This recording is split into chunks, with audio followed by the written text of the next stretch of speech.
उस पर भी आज आग बबूला हो गई बीजेपी।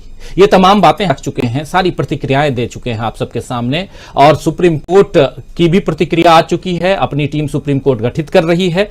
लेकिन क्या आपको लगता है आखिर क्या कारण है कि सारे हमले विदेश से हो रहे हैं? देश में विपक्ष जो है वो तो कोई हमला नहीं कर पा रहा है, विपक्षी दल सोए हुए हैं, या विपक्षियों को शांत करा दिया गया है, मीडिया शांत है, और फिर भी मोदी सरकार के ऊपर हमला विदेश से। ये सोची समझी रणनीति है या क्या है? जरा आप समझाइए, क्योंकि बीजेपी तो यही कह रही है, और जो उसका साथ, जैसा अभी कह रहे थे प्रोफेसर अखिल स्वामी जी कि कल को अगर आपके पास अदानी का शेयर है और अगर आप बेचने जाती हैं तो ये भी आप देशद्रोह का काम, आपके ऊपर देशद्रोह का मुकदमा हो सकता है। तो इसलिए अगर आपके पास अदानी का शेयर है तो बिल्कुल मत बेच, ये देश के हित में है। क्या जी जी राजीव जी, ये दुनिया आज से पहले इतना ज्यादा, जिसको इंग्लिश में बोलूं कि वाज नॉट ग्लोबलाइज्ड इतना जितना कि आज है, जो आज हमारे भारतीय संस्कृति में कहा जाता है, और जो बीजेपी तो सबसे ज्यादा डंका पीटती है कि वसुधैव कुटुंबकम का। तो आज वही वाली स्थिति है कि एक स्मॉल विलेज बन गया है आज एक दुनिया। तो उसमें किसी देश के एक नागरिक ने, जॉर्ज सोरोस अमेरिका के नागरिक, एक शेयर बाजार में वो एक शॉर्ट सेलर हैं, और वो ही उनकी उससे बहुत पैसा कमाया। और जैसा भी जी ने बताया कि वो उसमें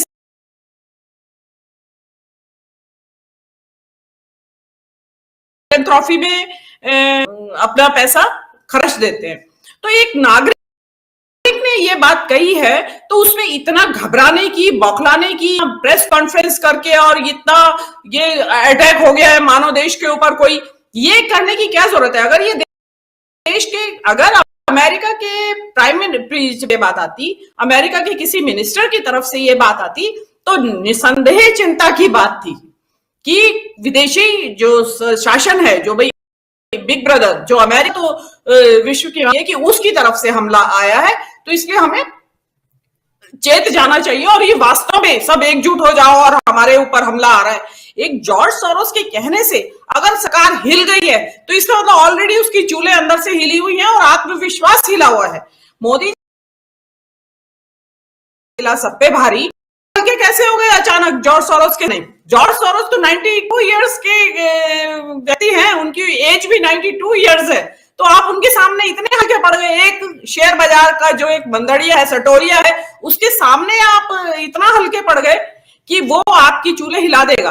देखिए, जॉर्ज सोरोस एक फ्री सोसाइटी के लिए, जो ऑल ओवर वर्ल्ड जो भी फ्री सोसाइटी या डेमोक्रेसी के संरक्षण के लिए जो भी काम हो रहे होते हैं, उनको सपोर्ट करते हैं वो।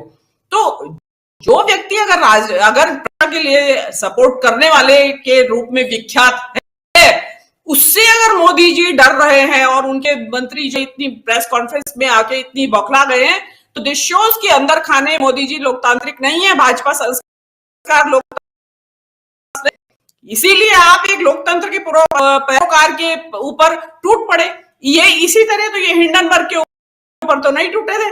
कल वो वहां से रिपोर्ट आई है, जो गार्डियन में भी है रिपोर्ट की, अनैतिक साधनों का इस्तेमाल होता है चुनावों को प्रभावित करने के लिए, और हमारे भारत में भी हुआ है। तब तो इनको खतरा नजर नहीं आया। खतरा तो वो था लोकतंत्र के ऊपर, इस देश के ऊपर, कि बाहर की एजेंसीज आके वहां पे आपके मतदाताओं को प्रभावित कर रही हैं और उसके अकॉर्डिंग इलेक्शन जीता जा रहा है। वो क्योंकि इनके पक्ष में था, इसलिए उनको ये बात मुफीद लगी और उसको पचा गए। असल में हो क्या रहा है, एक सीरीज है, लगातार बाहर से अटैक हो रहे हैं इनके ऊपर।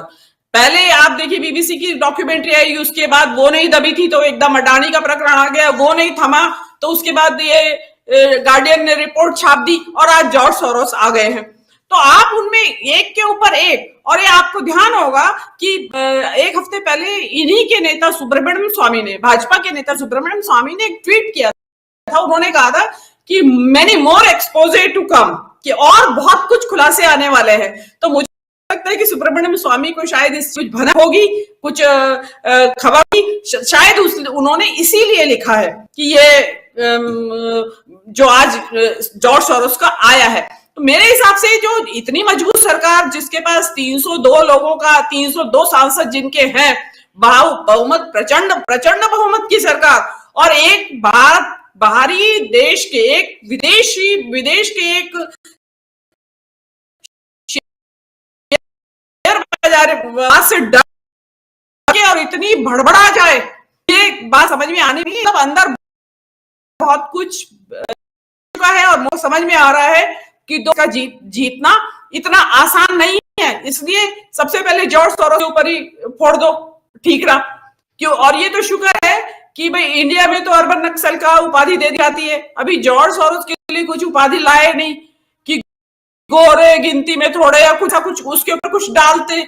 मैं तो इंटरव्यू जॉर्ज सोरोस के लिए कोई अच्छा सा नाम दे करे जॉर्ज सोरोस का, और कर देंगे एक दिन में बीजेपी आईटी सेल, वो मदद करेगा नहीं। जो ये अपना ये रिपोर्ट वाला टीम जॉर्ज है, वो तो रिपोर्ट वो नाम रखेगी नहीं, क्योंकि वो उनकी वो ब्रदर भाई है आपस में, दोनों ज्यूइश है, इसलिए वो तो नाम रखेगा नहीं उनका। लेकिन बाकी यहाँ पे जरूर उनका रख दिया जाएगा। घबराने वाली बात नहीं है अगर आप लोकतांत्रिक मूल्यों में विश्वास रखते हैं, लोकतंत्र के हिसाब से देश को हैं और आप दूध है देश काम कर रहे हैं, तो आपको घबराना भी नहीं देना चाहिए था, उसको सेट असाइड कर देना चाहिए था।